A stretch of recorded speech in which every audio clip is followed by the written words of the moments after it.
Hi there, you're listening to the Estranged Heart podcast, and I'm your host, Kreed Revere. Welcome back to our returning listeners, and if this is your first time here, thank you for selecting this podcast to listen to. As we begin today's episode, I invite you to grab a cup of coffee or tea, settle in, and as always, listen with an open heart. But first, the disclaimer, I am not a licensed therapist or counselor. Nothing within this podcast should be considered or taken as therapy. If you are in need of therapeutic support, such as counseling, please seek out a therapist near you. A couple of things I wanted to chat about briefly before we dive into today's episode is, number one, a big, huge thank you to those of you who have left a review of the podcast. Leaving a review does many different things. It first and foremost helps me to know and guide what I talk about on episodes, because it gives me an indication on what is resonating with you. Where are you feeling supported? What are you getting from the podcast? Things of that nature. And that's first and foremost the most important thing to me. The second piece of that is it helps to get the podcast out more so to the public. So when we're talking about, things like social media and podcasts, everything is on ratings and reviews. And as much as that just makes my skin crawl, because I think that all of us bring value to the table. And we all have different, quote unquote, different audiences. And so I think it's all valuable. Nonetheless, in order to have a podcast gain momentum and be out there more prevalent in the public sphere, is based on ratings and reviews. And that your ratings and reviews help this podcast to do that. And the reason I mention that is because you know as well as I know that there are so many estranged people in this world. And being able to get this podcast out there to potentially help others, I know I'm not going to be able to help everyone. And I know I'm not everyone's cup of tea. But if it can help others on some level, that's the purpose of this podcast, right? Is to be able to help other people. And so the more the ratings are, the better the ratings are, the higher it climbs on the scale of the podcast world, and the more people it reaches. And so those of you who have left reviews and ratings, I thank you from the bottom of my heart, because you're not only doing this for, to get a message to me, by doing this, you're also helping other people. So, second thing is, a reminder that for the online support group that I run through Facebook, if you're on Facebook and you are looking for support and are an estranged mother, please feel free to look us up. If you identify as spiritual and not religious, you approach estrangement with a sense of curiosity rather than blame and judgment. And if you desire to do inner self-work and reflection, then we would love to have you as a part of our group. And you can find us on facebook.com/estranged mothers support group. So that being said, let's jump into today's episode. As always, we begin with a quote or two. And today's quote, I actually have two. The first one is, "Let go or be dragged," a Zen proverb. And the second is, "We could spend our lives waiting for someone to apologize or take responsibility for how they hurt us before we decide to let go. But the problem with that scenario is we've made someone else in charge of how and when we heal. If we truly want to break a cycle and heal, we have to forget about what the other person is or is not doing and focus entirely on our own process." Unknown. And let me just say that by letting go, that's a term that I don't as a mother that it just rubs me the wrong way.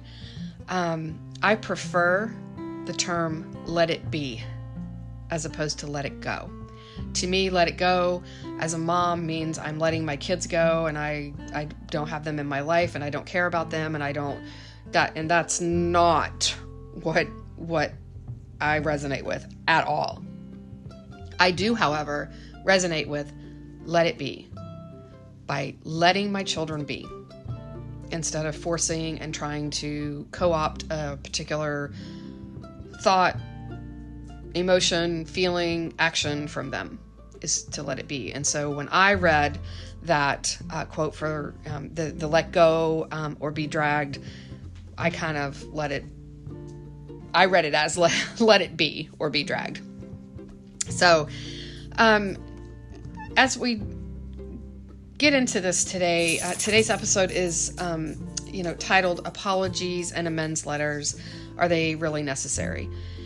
And this is probably one of the top 5 topics discussed in the world of estrangement. And I hear it from both sides, from estranged adult children and estranged mothers. Both sides are wanting apologies.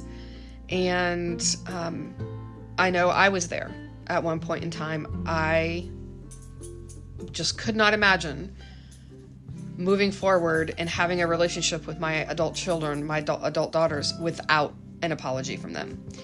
And I remember a conversation I had with my parents at one point in time, just, demanding that I am owed an apology. They owe me an apology for how they have hurt me.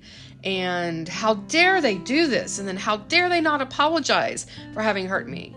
And now working on our 5th year post estrangement and in reconciliation, I look at that and I think how utterly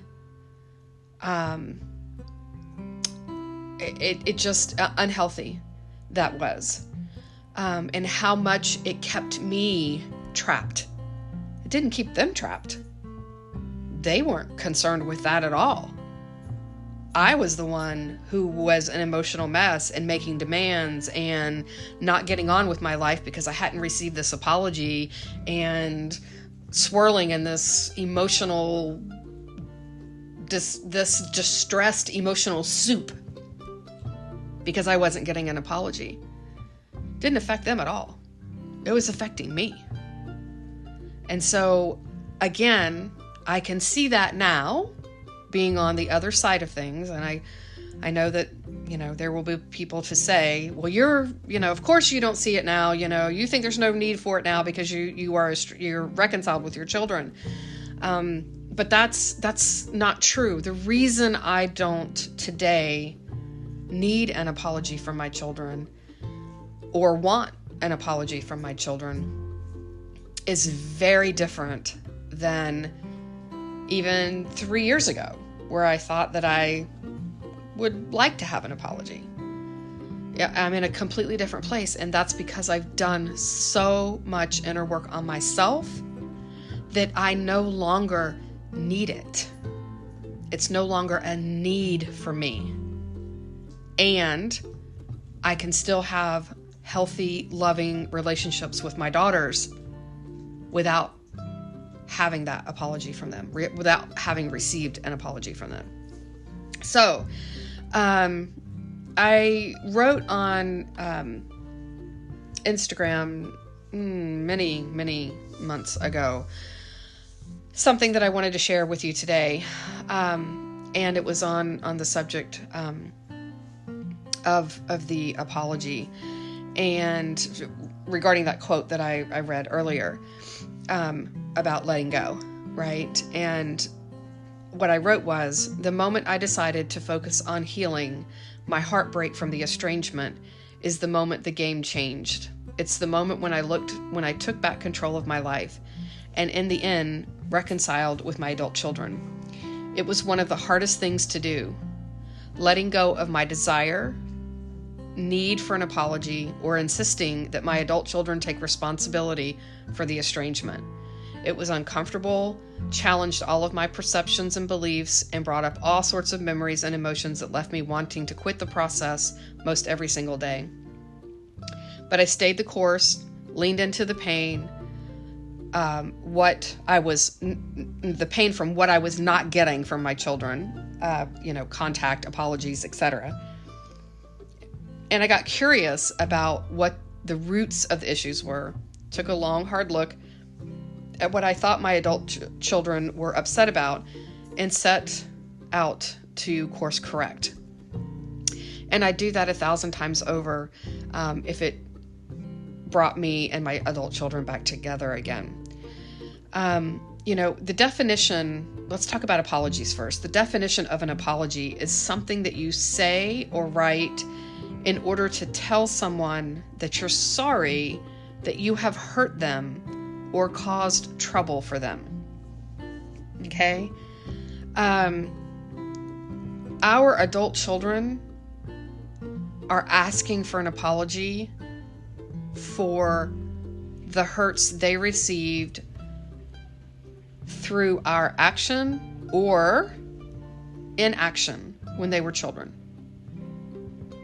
A lot of estranged mothers talk about the fact that these, quote unquote, these kids are in this new fad of going to therapy. Well, I don't think it's a new fad. I think it's more acceptable today to go to therapy than it was back when a lot of estranged mothers were their adult children's ages. Back in the day, it was not common. It was not seen as something good to do. In many, many, many households and in many cultures, it was taboo. And today, on some level, it still is. In some cultures, it's just not something that they do, whether that's a family culture or a societal culture. And it's something that's frowned upon. However, do I think it's a fad? No. I think our children are seeking ways to have a happier, healthier life. And this is one avenue that works for some. So when they get into therapy, they start talking about, most therapy is talking about the past and how you've got to where you are today and how it is that you have the feelings and emotions that you have today. Oftentimes that stems from core beliefs that were built upon as children. And so they're seeking an apology for the hurts they received when they were young. Hurts such as, I didn't feel seen. I didn't feel heard. My mom thought everything was about her. She just talked nonstop about all of her things, her interest, her work. My dad, talked about how much I wasn't getting it right. And, no matter how hard I tried, there was always something more that I could do, or better, I could do it better. Instead of just feeling like they belonged and were loved for who they were in the moment. Okay? And I'm telling you this in part from the perspective of a therapy client. I mean, I am a therapy client. I went to therapy in the middle of my estrangement. I continued in therapy post-estrangement, and I am still in therapy today because I am dedicated to continuing to learn more about myself and what makes me operate, what is driving my behaviors, what's driving my emotions, and growing and evolving from there. And I am here to tell you that people who knew me even 5 years ago, but 10, 15, 20 years ago, look at me today and it's as if I'm two different people. And I in large part owe that to therapy. So, and those are things that our adult children are discovering. They're working on themselves. They're trying to figure out, what the hell? My life is not operating effectively. Something is wrong. Something somewhere is not working. What is it? They don't know what it is, so they go to therapy to try to figure that out. And if they're working with a good therapist will help them to make those discoveries themselves. And this is in part one reason why therapy takes a long time. It's not a quick fix, is that it goes on at the speed and pace of the client. And so if a client is coming into therapy and they're clueless as to what's going on in their life and why it's going on, then that takes some unraveling, and it takes time and patience to be able to unravel those things. So anyway, sorry, off topic. Back to the subject of apologies. An apology says, I see you and I acknowledge the hurt you felt or you feel when I do A, B, C, or D, or when I don't do A, B, C, or D, right? So that's an apology. And this is what our adult children are seeking. Now, estranged parents are seeking, our adult children are seeking an apology for things that happened in typically long ago, or far enough into the past that it can no longer qualify as present.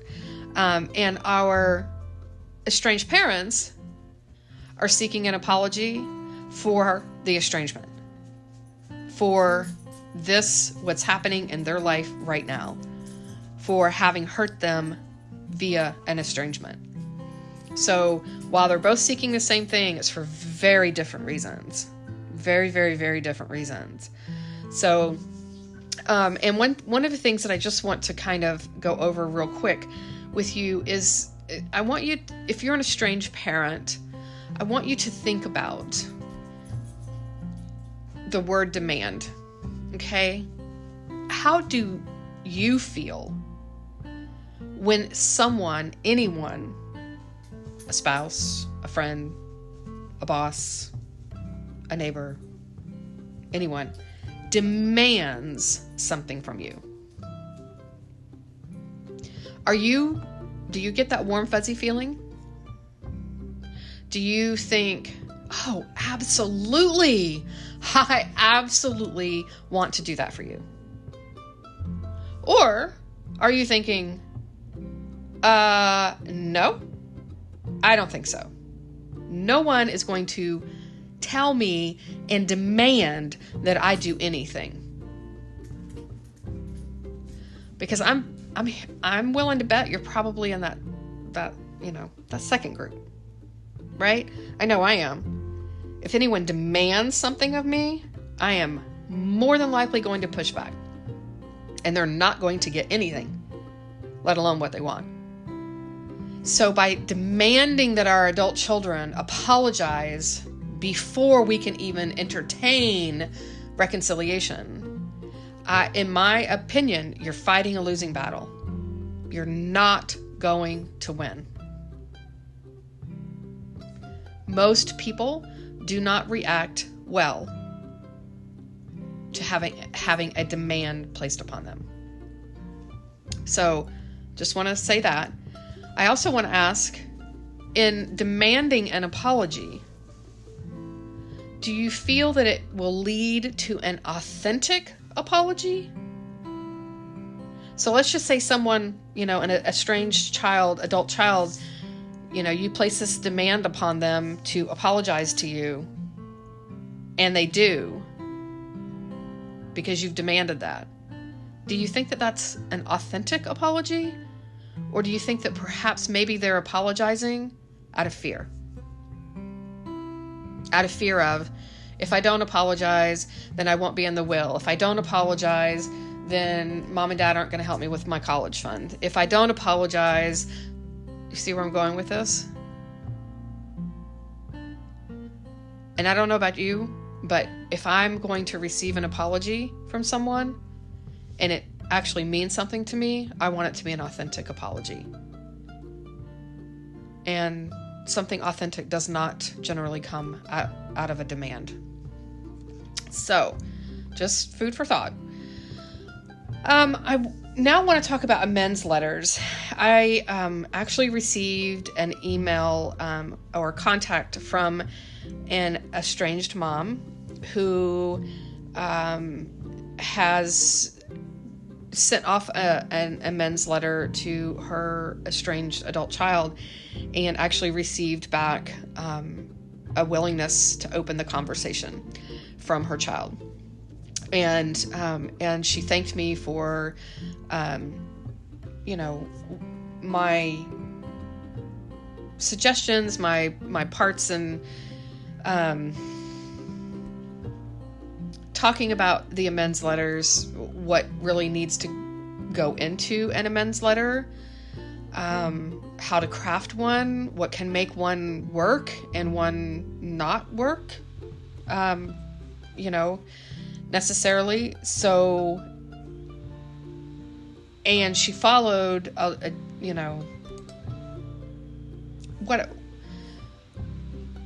my suggestions.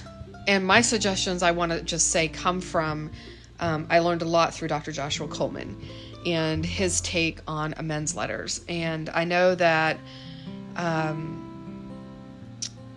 it's hard. I could have never written an amends letter that was effective when I was newly in my estrangement or near the, I could not have done it because I had not done the healing work on myself to be able to look at it from the perspective of my adult child. So I did not write an amends letter to my adult children. And I do know that Dr. Coleman does suggest amends letters. And maybe it was, that my estrangement did not last long enough to consider an amends letter of sorts, or I didn't know enough about estrangement to even know what an amends letter was. I don't know what it was, but nonetheless, I did not write one. However, those folks who do write an amends letter and really come at it from the perspective of how their adult child feels and nothing about them as a parent, it's generally taken fairly well.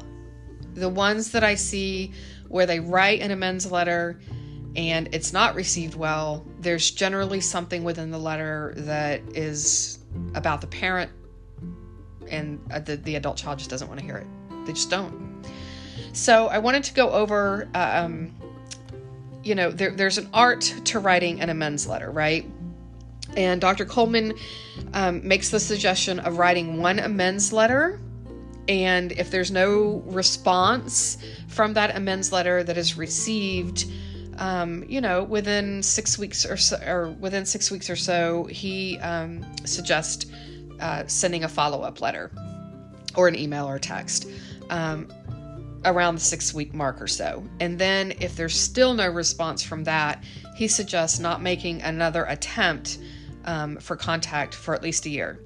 And I want to say that I see a lot of parents who rush in to send an amends letter, and they're doing it because they're in desperate need to be reconnected with their child.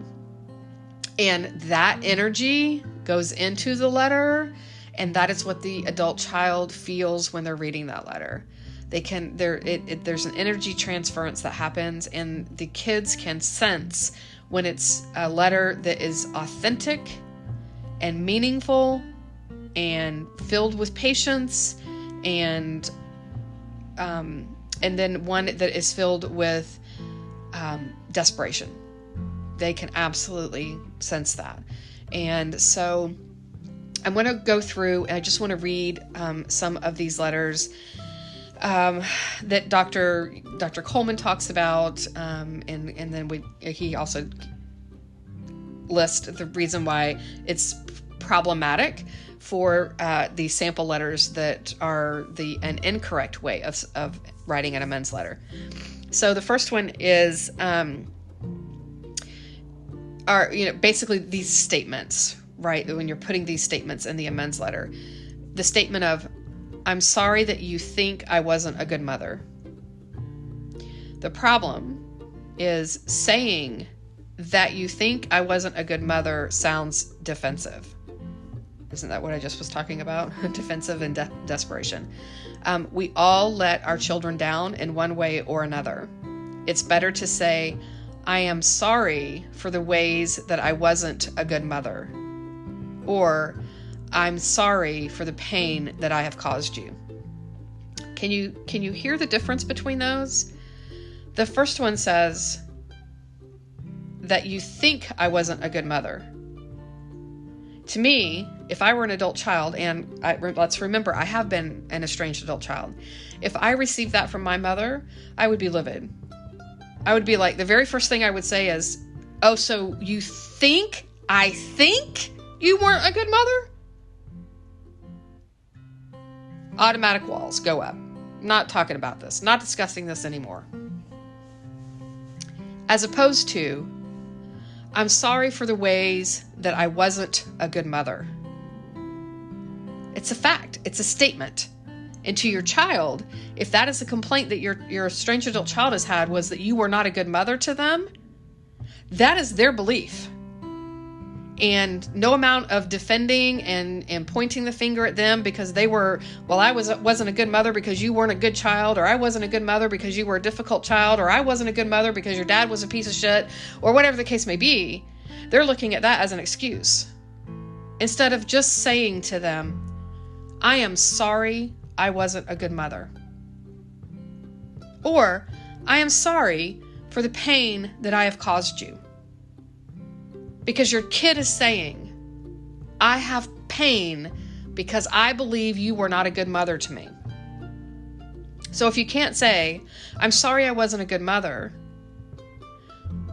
maybe you can say, I'm sorry for the pain that I caused you. Right? And let's also take into consideration the perspective of not a good mother. Right? Your perception of what a good mother is or is not is likely very different than the perspective that your adult child has on what is a good mother or a good parent or not. So, we tend to see things through the lenses that have been colored by our life experiences, right? Your child has not lived your life experiences, so they are not going to see things through the same lens through which you see life, and vice versa. You have not lived the life experience that your child has lived, and therefore you will not be able to see things through their perspective, through their lens of life. But you can try to get there, or at least open the door to make room for there to be two different perceptions, right? Okay, the second one, the quote that is the statement that is problematic is, I really tried to be the best one that I could, meaning the best mom or the best parent. And Dr. Coleman says this is problematic because it's true, but again, the goal of the letter is to help your child believe that your goal isn't to defend yourself, but to see the world from their perspective. Remember that what you tell yourself is different from what you tell your child. You tell yourself that you tried to be the best parent you could. You tell your child that you're sorry for the ways that you were not. None of us as parents are perfect. So apologize for that. Get off of your high horse of saying, well, of course I wasn't a perfect parent. No parent is perfect, and certainly no child is perfect. Look at my kid, for example. Get off of that high horse for half a second and simply acknowledge the fact that you were not a perfect parent, and because of that, somewhere along the way, you hurt your child. I hurt my kids, and I've talked about this in many episodes. I hurt my children. I know I did not do it with intent. I know that. But my children don't need to hear that. What my children need from me is the apology that says, I am so sorry I hurt you. Think about this. If someone hurts you, if your spouse, let's say you're an estranged mom and your husband hurts you, and you tell him, you have hurt me. That was uncalled for. You're being a really nasty spouse. And he comes at you with, well, nobody's perfect. How does that make you feel? Do you feel heard? Do you feel seen? Does your hurt feel validated? No. No, it doesn't.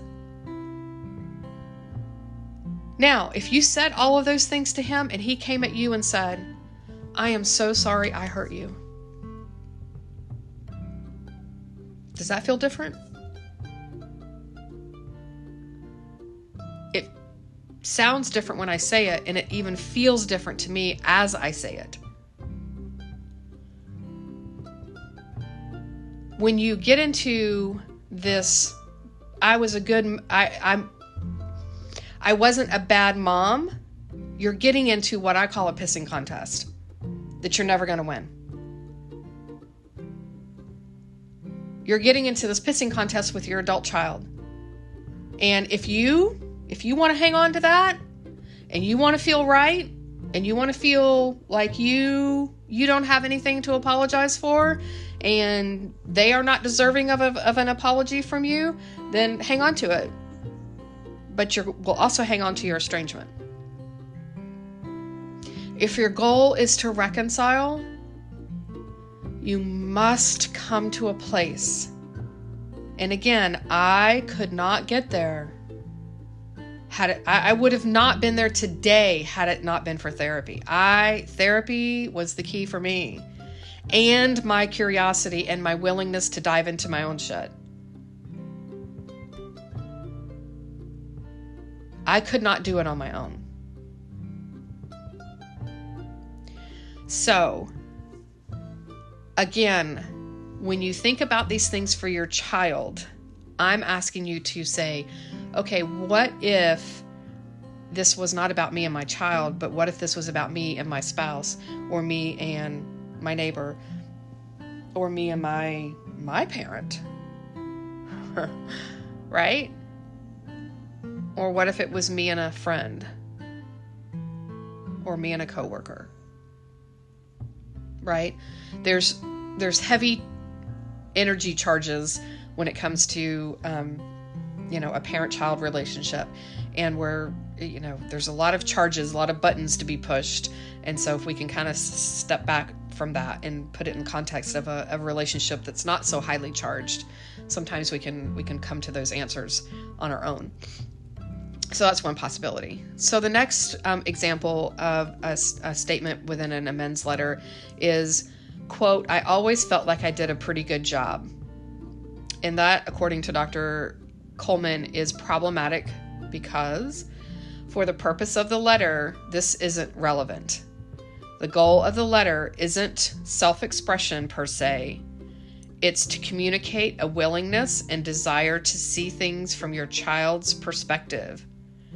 Right or wrong, they are currently fixated on the ways that they believe that you didn't do a good job. So defending yourself is counterproductive. It's just counterproductive. The fourth one is, it was very hard raising you as a single mother with very little money and no support from your father. Now, I'm going to tell you, this was my story for much of my kids' growing up years. And I have said these things to my kids pre-estrangement, right? I talked about how hard it was to raise them. Their fathers never helped, yada, yada, yada. So Dr. Coleman says this statement is problematic within an amends letter because the most problematic part of this is the criticism of the father. Again, while the parent is stating a real fact, it tempts the child to defend the other parent and distracts him or her from your positive intention. Let me read that again. The most problematic part of this is the criticism of the father. Again, while the parent is stating a real fact, it tempts the child to defend the other parent and distracts him or her from your positive intention. And the fifth one is, the statement is, I did try and I did love you, and hopefully that counts for something. So, according to Dr. Coleman, it's problematic by saying that it hopefully counts for something. Sounds critical, as though the child has no right to the perspective that she has. Therefore, it will make her feel defensive. And again, I just want to encourage you to turn that around. If you're having an argument with your spouse, right, about how he has not been there for the family and was always at work and all these things, and he turns around and says to you, I did try and I did love you, and hopefully that counts for something. How's that going to make you feel? Do you feel like you were heard? Do you feel like you were seen? Do you feel like your feelings were validated? Probably no. As opposed to if he just turned around and said, I am so sorry I hurt you. Okay? So a sample of a good amends letter.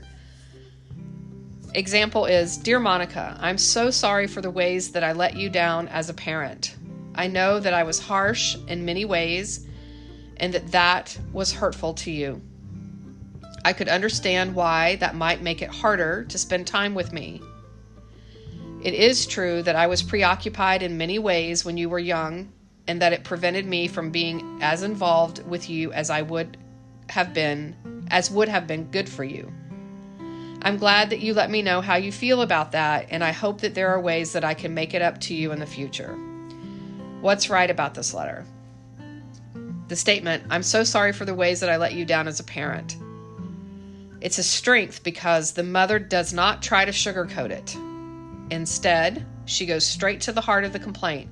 Her child is saying the mother let her down as a parent, and the mother is saying she's sorry that she did. The second statement, I know that I was harsh in many ways. Was a strength. She admits to being harsh. Again, makes it clear that she's not there to prove the child wrong or overly sensitive. She's straightforwardly admitting to her character flaws. Number 3, and that it was hurtful to you. It's a strength because it addresses how the mistake or flaw resulted in the child feeling hurt. And number 4, I could understand why that might make it harder to spend time with me.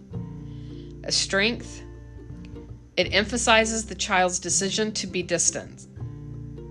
Shows strength that she's willing to both admit her mistake as a parent and respect the child's choice, however painful it is to the mother. Number 5. The statement, I'm glad that you let me know how you feel. The strength. The mother's willingness to put the daughter's criticisms in the perspective of health rather than selfishness or hurtfulness is an act of selfless love on the part of the mother that is rarely missed by adult children, even when they don't verbally acknowledge it. Let me read that again. The mother's willingness to put the daughter's criticisms in the perspective of health rather than selfishness or hurtfulness is an act of selfless love on the part of the mother that is rarely missed by the adult child, even when they don't verbally acknowledge it. Okay? So those are some examples of what not to do, what to do, and I hope that you're able to, I would encourage you to say those things to, for yourself. Say them out loud, speak them out loud, and then turn around and use those examples as if this estrangement, argument, what have you, between you and your child is actually an argument between you and your spouse, or you and your coworker, or whomever. And then I want you to pretend that you're receiving this amends letter from those people. And how would the differences make you feel? And I hope that you can see and feel the difference, right? To feel the differences, because that's what's most important. One of the, I posted on Instagram earlier this week a quote, actually I think it was yesterday. Someone knowing they are loved and feeling loved are two very different things, right? Our children in their heart of hearts know that we love them, but they're feeling loved by us. That's what's running the show. And that's what you got to get to, are their feelings. The gray matter doesn't matter at this point. It's the heart. And you got to get to the heart of it. That's why this is called the estranged heart, because we're dealing with heart matters here. And it's super important to recognize how they feel or don't feel, what have you. So I hope this gives you some food for thought. I invite you to email me if you have questions about amends letters, if you would like assistance with that. I work with mothers who want to work on writing amends letters. And I'm, if that's a service that you would be interested in, I'm happy to help. It has the power to do a lot of good, and it also has the power to do a lot of damage. So writing a really good amends letter is critical. So anyway, it's an invitation. This brings this episode to a close. I hope that this time together was time you feel well spent, and that you're able to find some takeaway nuggets to help you on your journey, wherever you may be on your estrangement and reconciliation path. If you feel you've received something helpful or positive from this podcast, please consider following us, sharing this podcast with others, and perhaps leaving us a positive review. You can also follow us on social media, Instagram, Facebook, and TikTok under the same name, The Estranged Heart. And lastly, if you are interested as an estranged parent or estranged adult child to have your story shared on the podcast, anonymously or not, please reach out via email to theestrangedheart@gmail.com. Again, theestrangedheart@gmail.com. Until next time.